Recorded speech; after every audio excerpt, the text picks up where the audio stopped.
நண்பர்களே, உங்களை பார்த்து நான் மிகுந்த மகிழ்ச்சி அடைகிறேன்.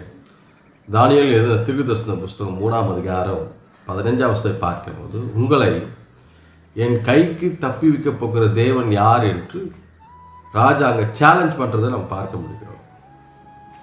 எனக்கு நீங்கள் வணங்கல, அதனால் என்னோட கோபத்துக்கு நீங்கள் ஆளாயிட்டீங்க.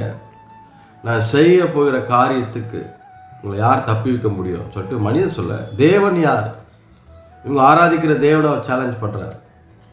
எனக்கு அருமையான தேவனுடைய பிள்ளைகளே, சாத்ராக், மேஷாக், ஆபேத்நேகோ குறித்து சொல்லப்படுகிறது. நம்முடைய வாழ்க்கையில் சிலர் நம்ம சேலஞ்ச் பண்ணுவாங்க. சேலஞ்ச் பண்ணட்டும், அதை பார்த்து நீ சோர்ந்து போகக்கூடாது. ஆபத்து காலத்திலே நீ சோர்ந்து போயினா உன் பலன் குறுகின இருந்து கர்த்தருடைய வார்த்தை சொல்லப்படுகிறது. இவர்கள் சோர்ந்து போகவே இல்லை, ஆண்டவரை சார்ந்துதான் வாழ்ந்தார்கள். கர்த்தருடைய பிள்ளைகளாக நம்ம வாழும் பொழுது, வைராக்கியமாக இருக்கும் பொழுது சில சேலஞ்சஸ் நம்ம ஃபேஸ் பண்ண வேண்டியதாக இருக்கும்.